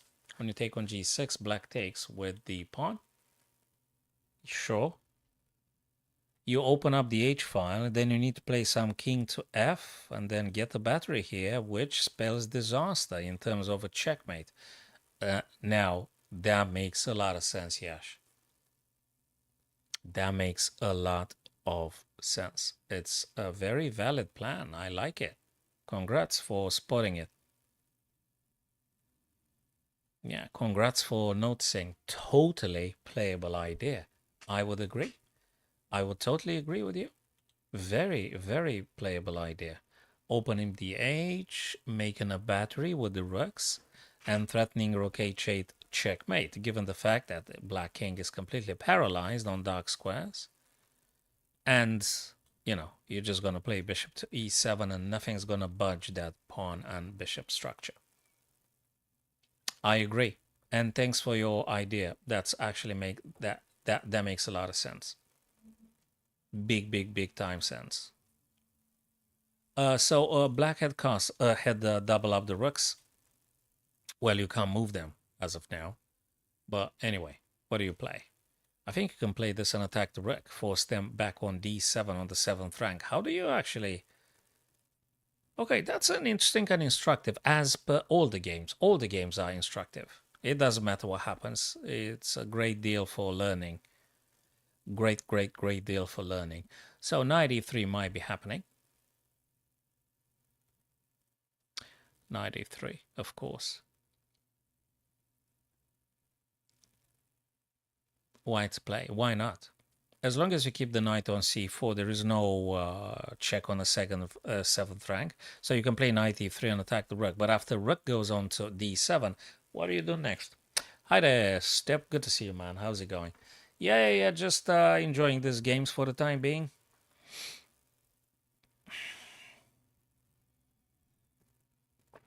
Trying to make most of the sense. I'm discussing with a few guys via YouTube, and now you came via Twitch. That's cool. That is cool. And I think I'm streaming on TikTok as well still. That's awesome. So anyway, thanks everyone, guys. Thanks for joining. So that's what I would consider here being white. Knight e3 hits the rook. Rook needs to go to d7, but what's the next idea? You start trading off pieces. Rook ad, rook takes, king takes. You lose b3 and d3. Black knight can be harassing. And also a4 is falling if you play this. Yeah, I think it's very successful socially and professionally, individually. Yes. If you, yeah, I think so. I can't guarantee what you're saying, but if you Google it and you got it as an official info bio, probably that is true. Hey, look at this one. So bishop d7, queen d7, a5 attacking the black knight. I love this move. Attacks the knight. So the question here, my friends, it's worth mentioning that the bishop on c1 hadn't been developed yet. Where is it gonna go? You've got it right here. Of course, bishop d6 ASAP as a instant reaction, because then you're gonna get in trouble. What White had managed to play, by the way, queen had to go down. Queen had to go down because if they didn't move, they would have been caught up like this, and then you're just losing. You're losing the rook anyway. And yeah, cool stuff, yeah. And a5 attacks the knight with tempo. Now, Unfortunately, white is going to have to part ways with this bishop, right? Because knight takes on c4. That's good stuff, mate. Good stuff, Yash. Happy you said it. Knight takes on c4, very likely, and pawn takes. Is it good? Well, I mean, black has to take that bishop. At least this is the thing you could play. You take off that bishop. That bishop is too dangerous. So you have an opportunity now, so to speak, being black here. So David Howell should take on c4, removing the active bishop on c4. And bishop d, well, it's a must, bishop d6, Yash. It's okay, you still got one step closer, so I think it's fabulous. So my thought is actually knight takes c4, bc, and then you play something else, maybe a6 to keep this guy as a weakness attackable by the bishop in the future. And in bishop a3, you're going to play bishop d6, bishop takes, queen takes. Again, I think it's playable for everybody. Probably white's going to play a6 at some point, so you better push a6 now being black, because white wants to go forwards and forwards and forwards. So the most sensical things, the most natural thing is knight takes c4.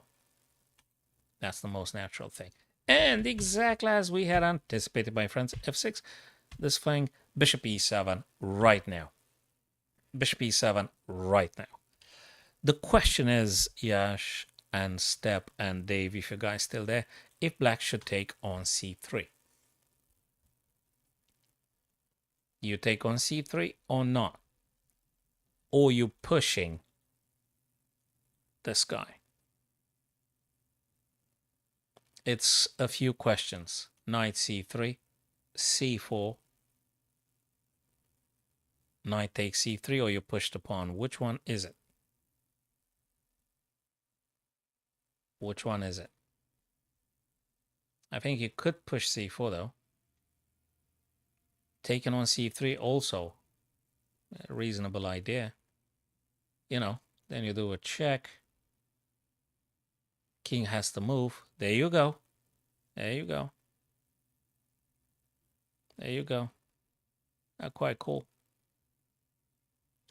Very instructive indeed. Bishop takes c5, and he's gonna relocate itself back where they were. Very almost infallible structure here. It could be a check, then jumping back, then going places. Also challenging the bishop on e7 and the pawn. I like it. Great. Absolutely great. This one, I think he's going to be taken. Look, Machine, this the other move. He didn't move just yet. He's thinking about what to play. Shreyas here. That's probably the most crowded, complicated of the 4 board games that we're witnessing, my friends. It's this one right here. This one right here. Okay.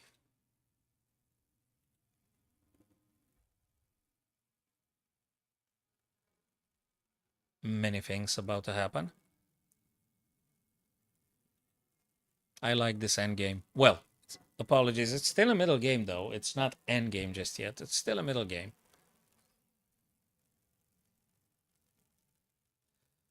So, if you were Jones Gawain, what would you play here? If you were with the black pieces.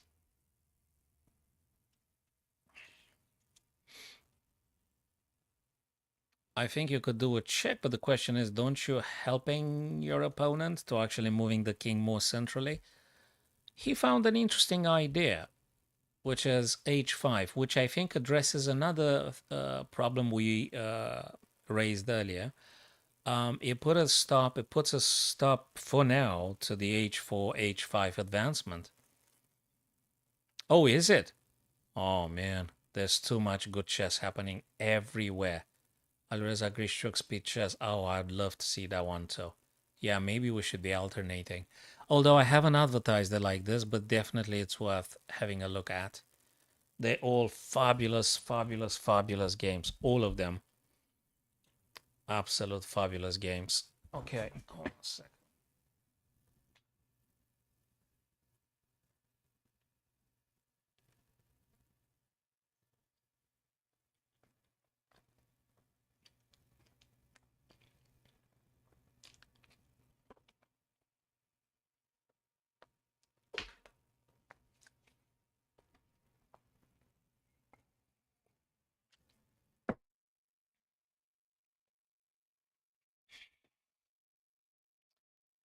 Okay. There's so many good stuff. Yeah, we can go on that one too, just briefly. And then we're going to be returning to this one. Yeah, we can definitely. Thanks for the reminder. Yash, thanks very much. So let me see what did I miss here. H5, rook goes to B4. Did black play? No, they didn't. Okay, do you know something? Let me go quickly to Alireza Grishchuk. Let me go this one quickly. Champion chess tool? Which one is it? Okay, this one. Okay. They're going to be a bit more speedy. So guys are going to be returning to British Chess Championship as advertised, but now let's have a look at this one. A slight change in color. Okay. Rookie D1. What happened here? Nice battery.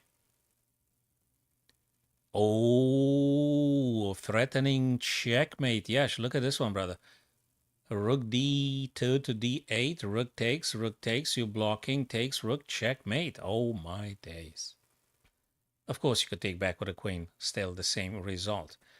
Oh boy, how do you react? You got to play queen B6, right? That's maybe might be a bit more fast paced. Okay, so rook F8. You can still play rook D8 though, if you want to. No, he attacks. Oh my god, he goes for the rook G3. But still, you kind of like block. The bishop is blocked by this guy. That's a bit of suffering here. That bishop is gorgeous in itself, but there is a problem because being blocked by its own pawn. And this guy is scaringly coming down. Yash, thanks for mentioning this one because I think I'm going to spend a little bit of time here, although it's not the British Chess Championship. But these guys are playing very exciting speed chess here. And anyway, I think we did honor the British Chess Championship for more than 90 minutes anyway. Okay. Grishchuk, rook d2, attacks the black queen. Oh, this is a gorgeous game. Black dreams of pushing this guy, even if... no, it's actually a great move. But rook keeps attacking. I think Grishchuk wants to draw, and Alireza wants to draw. Really?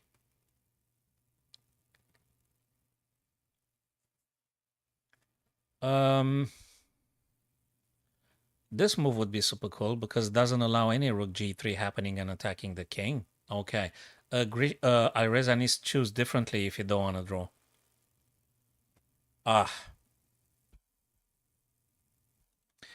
Maybe he don't want to risk it, Yash. Maybe he just doesn't want to risk it, you see.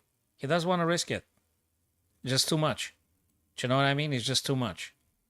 Hey, dude, I'm so happy you reminded me about this.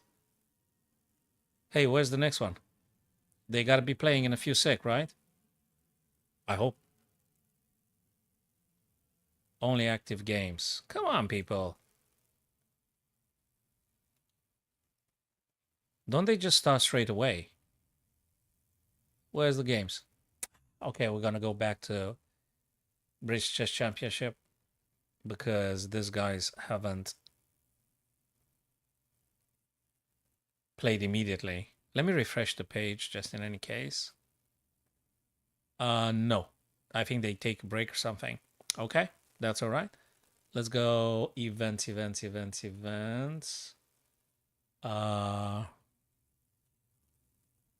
Chess tournaments and events. Okay, back to British 2024. And yeah, we're going to go back to Alireza. We're going to go back to that one for sure. Okay. Exactly as I said, following a5, knight took on c4 makes a lot of sense. You're removing one of white's very active pieces. B takes. And battery. No more danger about ef7. You enjoy the black rook's battery. And you could also play rook e2 anytime you want. I think black's very happy currently here. And let me just highlight a few of the white's ideas. You may want to play this bishop to blocking rooks coming down. Or maybe you want to play bishop e3 after black plays the blunder rook e2. So that might be a thing. Black has to be careful about playing rook e2 because you might be bishop e3 just blocking the bishop in, and then you have to worry about where exactly you're going to be maneuvering. One idea. Second idea, Yash, is a5 to a6, undermining this guy's here. If black takes the disaster, it's very good for white because rook takes a6, and that rook is super happy. So yeah, bishop e3 always a good stuff to do. I'm not sure if before rook e2 or after. I'm not even sure there's going to be an after. What about bishop f4? Let me think. Bishop f4, they don't have to take. But you could take either bishop e3 or bishop f4. And in principle, you want to get the rook from h1, which is suffering terribly, and get that rook on the b. It might serve a greater purpose. But maybe bishop e3 and then get the rook over to b. Or maybe get the rook over to d and then pushing the pawn, try open up, hitting the queen. That's another idea. But they're all so interesting. They're all so interesting. Okay, cool stuff. Let's go to this. Well, after rook b4, black didn't move nothing. Still a lot of available time. You could do, for instance, something like he went to d, also attacking the pawn. And you know what's the good stuff about the last move he played? Bishop can now be captured if they go on to e7, and you're going to win a pawn. I think it's great. I think it's just great. That's a nice one because it attacks the rook with tempo. Now, could you play perhaps rook d4 to attack the attacking piece, to attack the piece that attacks your rook? Could you do that? You kind of can. But what I like about this move, it attacks the rook with tempo, and if there's bishop e7, black knight's going to take. Black knight takes, pawn takes, rook takes. And I think black is just simply better. It's just simply better. So I think white rook has to move. You have to move the white rook. Rook d4 makes a lot of sense, but f6 is falling. You just lost your beautiful leverage, your beautiful bishop and pawn structure. You lost it. That was it. Something was lost along the way. White's not going to be better now. It's not going to be better. Black is enjoying pawn majority on both flanks, queen side and king side. So you're not going to get better here with white following this sequence. Whatever you move, it's not looking okay. You play this, f6 is going to fall. Gawain Jones, super grandmaster, the guy is actually having 2 extra pawns on both flanks. I mean, 1 extra pawn on each flank. So yeah, pawn majority everywhere. Yes, in principle, I think white is going to lose this one. Except in big blunders, which I don't think black's going to do. He's a super grandmaster after all. Gawain Jones is one of the strongest. Okay. Shall we go back now to Ali Reza? Let's see if the boys are back in town as per the Thin Lizzy band. The boys are back in town. Let me go. Watch events. Okay. Give me the... Realizing a couple of moments that got what? Overall. Oh, that's the other commentators. Hey, wait a minute. Where's Ali Reza? Are you serious? What did I miss? Champion chess store. Wait a minute. Wait a minute. Oh, yeah. This one.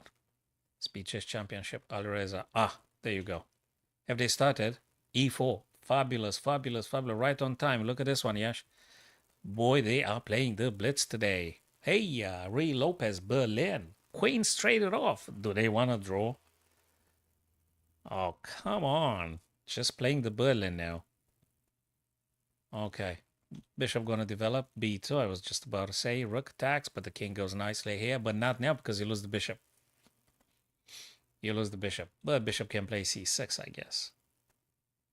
Challenging the knight. You have to move the bishop. You have to move the bishop. No. They moved in a span of a few seconds. Yes. The question you're posing now is because they moved so fast, we didn't have time to discuss too much. This is move number 16, Yash. This is move number 16. You couldn't have seen too many things because the guy just moved, you know, lightning speed, so to speak. So no time wasted. Bang, bang, boom. 16 move. Thank you for following, my friend, or subscribing.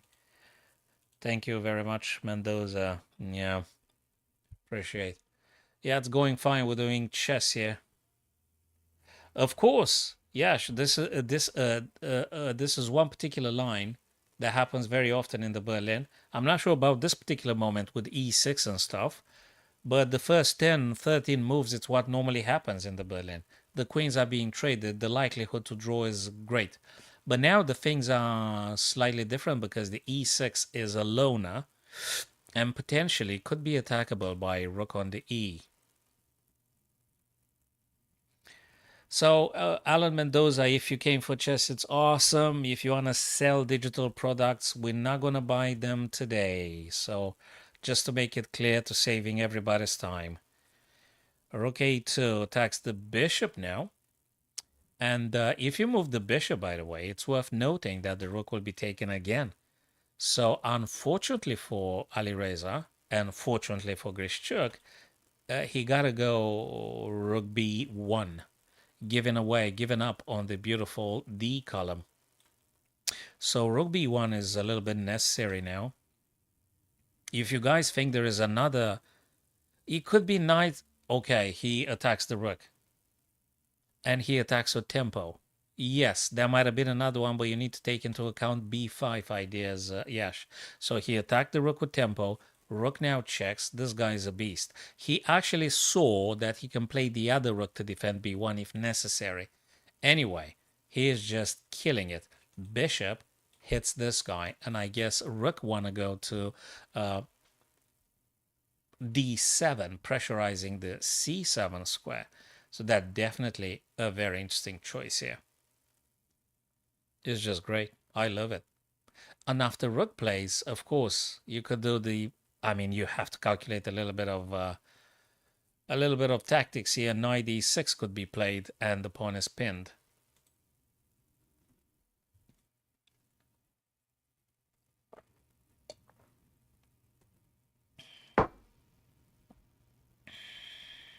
So rook took on c2 after all. That guy was totally hanging. So why not just take it? Notice, guys, that the bishop on f8 hadn't been. No, thank you, Alan. Not at the very minute. No, I'm getting so often this kind of messages. It's a preset. I'm getting them so often. No, I'm not interested. Thank you. Right. Knight c6 keeps an eye on the bishop here, which is quite active and dangerous along the way here. Now, that's probably what we call a very good bishop.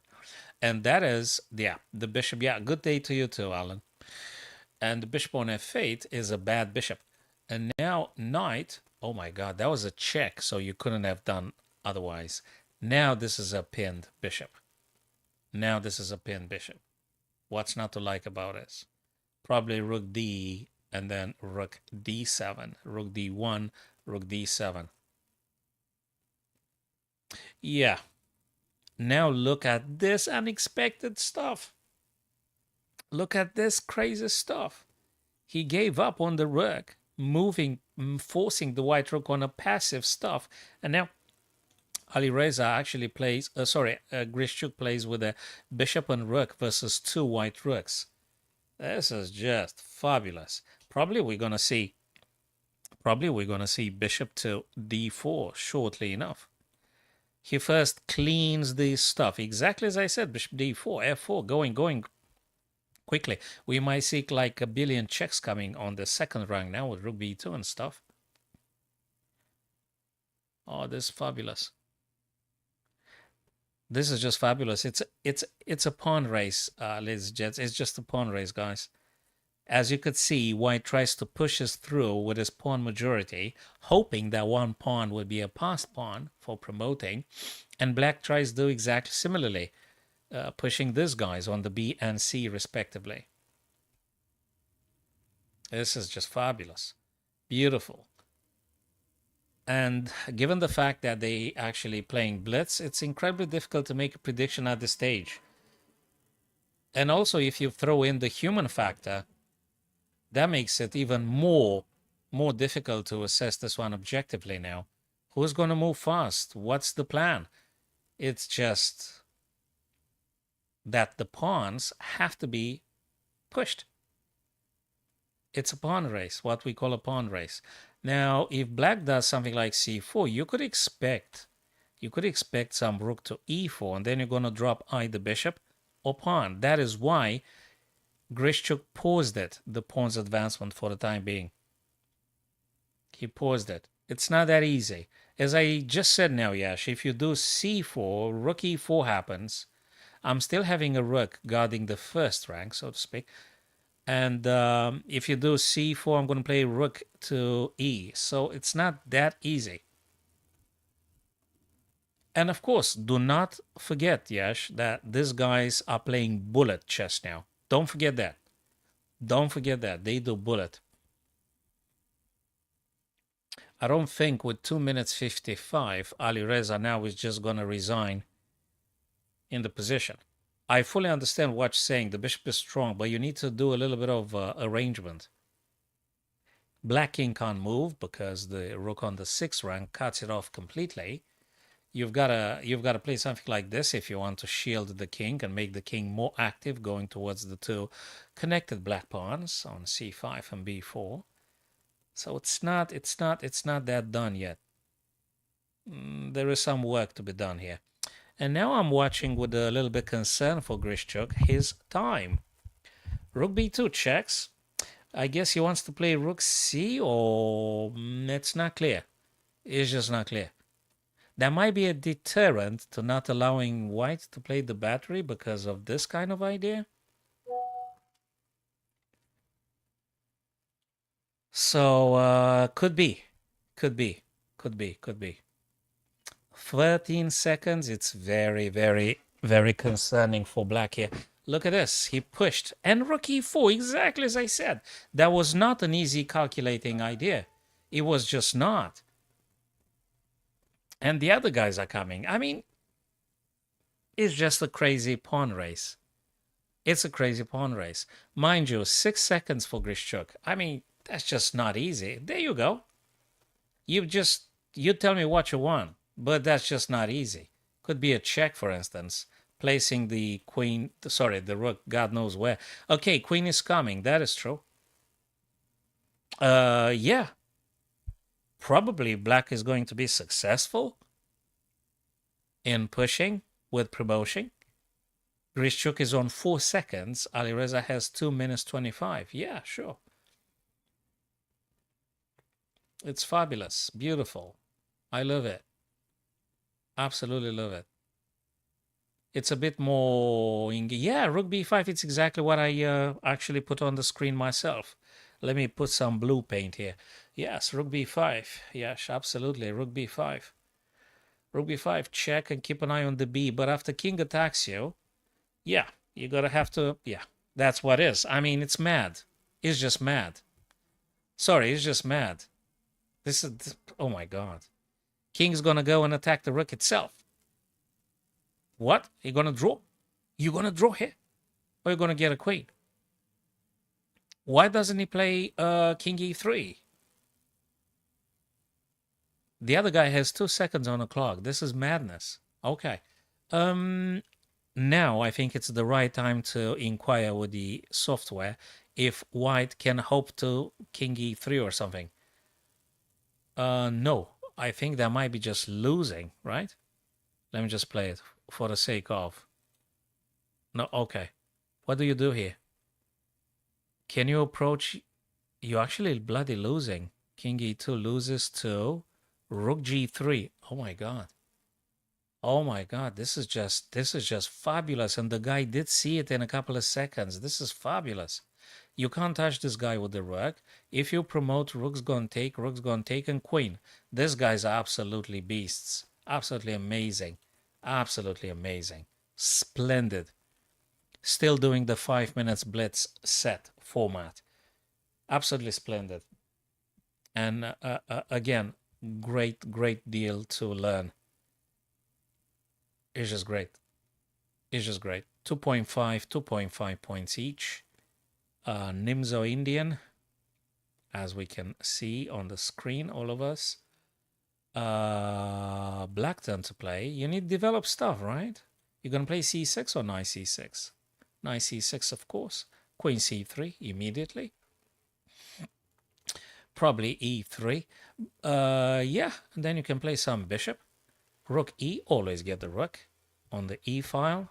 That's probably one of the best squares for the rook on f8. And the other rook, ideally, well, depends where the priority lies. You could go d or c file. Okay, he played the rook, a to d. White also has to play e3. You have to play e3. Or you're going to play g3, asking for a friend. You're going to play g3, bishop g2, castle short? That's an idea. I like white's a little bit more in this position. The question is how he decides to continue the development. Is he going to go g3 or is he going to play e3? So which way, how is he going to go? g3, there you go. You're going to go g3, bishop g2, castle short. And then another rook on e. I'm pushing this guys and dominating in the center completely, that is. Okay. Totally. Makes sense. I love it. Absolutely makes sense. So bishop g2, e4. No, bishop g2, rook fe1, e4. But let's take it just one by one. Very nice way to be opposing. Again, if you touch the c7, I wonder, is it takeable? Is the c7 takeable or is the most poisonous pawn ever? Yes, your honest opinion, is queen c7 takeable or is just incredibly dangerous due to some rooks? I don't know, rook e to c? But then bloody hell, the bishop is hanging, right? So when you take, actually the bishop is hanging. Oh no, that's a trick. You take, and then bishop's going to play c6. I think that is the trick. Queen takes c7, bishop c6. That is the trick. Oh my god, he accepted it. He didn't play bishop c6, he played bishop a4. Rook under threat. You can't do this because rook a. And you just need to resign the game. And really, taking on b7 is just not okay. Yeah, no. You have to, absolutely, you don't touch the... What? Dude, you have to move the rook, man. You have to move the rook. You can't leave the bishop taking your rook and then king e1 right where you don't want to be. No. Grishchuk is going to move the rook to safety. Now, let's debate what safety means. Rook b1 or rook a1. That's what safety means now. Rook, exactly as I said, rook a1 or rook b1. That was to be expected. b7 mustn't be taken at all. Now, Yash, now queen a5, what you said. It's not like you have too many options, though. I mean, you can go d6, but bishop c6, I did say, and bishop g2, knight now goes for this guy, double attack. You're going to play e3? No, he canceled because too much is just too much. Knight's going to take now. Knight's going to take. Very likely. Maybe he wants to throw a, what, a b6 in between? Like a Soren. Yeah, there you go. Knight takes d4, exactly as we said, my friends. Knight takes d4. Now, if you take, it's going to be a draw. You know, maybe you give, nah, rook's going to take. Bishop takes c6. Obviously, black's not going to take with... we need to go back to address that question. I'm not sure I get the right position. Yes. So now I think it's going to be a draw. Okay, this guy is hanging, but I don't see big. Bishop takes, rook takes, and then he's going to do something with the b2 weakness. I don't know if he takes, but okay. Bishop takes, rook takes immediately. Exactly. Exactly, exactly. Now you have to think about a beta. What do you do about a beta? He pushed it up b4. He still has some moves if necessary, if queen attacked. He still has some stuff happening. But also you may go here. And you keep an eye on the a7, which will become a massive weakness. So b6 is not playable due to queen a6. And actually, I think white is a bit happier. Now it's worth saying that rook may go to d, or maybe rook a. Since you've got a queen on a5, if okay, because he wants to play he played a6 to not allow queen a6, and then he's gonna do pawn b7 to b6. That's what he's gonna do next, and then you really have to move either a4 or h5. There's no other. So rook a d1 exactly. We did say that one as well. I think we're gonna see a little bit of tradings here. It could be queen f6, therefore you're not gonna do it. It could be queen f6. No, he goes queen e4. Rook d8. I did say this. And now this guy is weak. What are you playing? Well, he says that if you take my guy, I might be taken on to f7, which he does immediately. Rook now takes. I don't know. This is a draw. I think you can take. No, you can't take on b7. The queen brilliantly defends all the weaknesses. There is a weakness, an isolated pawn here. Does that mean anything? It kind of mean. But also a3 is hittable, which it just did. And yeah, pawn a3, hanging. It is a problem. You can't even engage your rook successfully. But I mean, where do you go with the rook? What exactly do you go with the rook? Can you go like this and like this? Yeah, but the guy is going to play queen to e5, for instance. You're not going to do nothing, so to speak. Or no, okay, they can't play queen to d4 because the rook is on d7. But definitely queen d7 is, queen e5 is playable after. The problem for Grishchuk, I noticed, Yash, is that he goes in time issue very quickly. You know, he goes in time trouble. Way faster than Alireza. Alireza is always having, like, I'm watching the clock. He's always getting like 3 minutes and stuff. But Grishchuk, yeah, he wants to make a battery, guys. He wants to play rook c7 for this. That's why he played rook c1.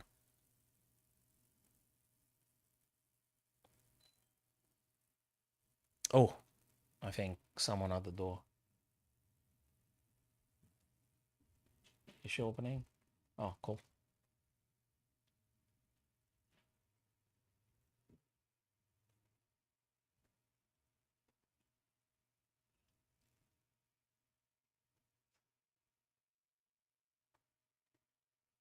Okay.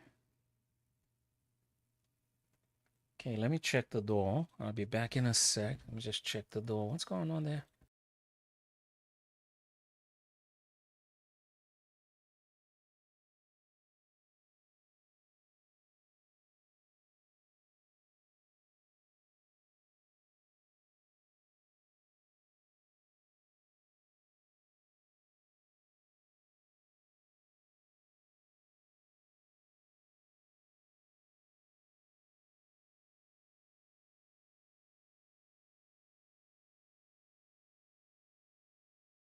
Okay, all right.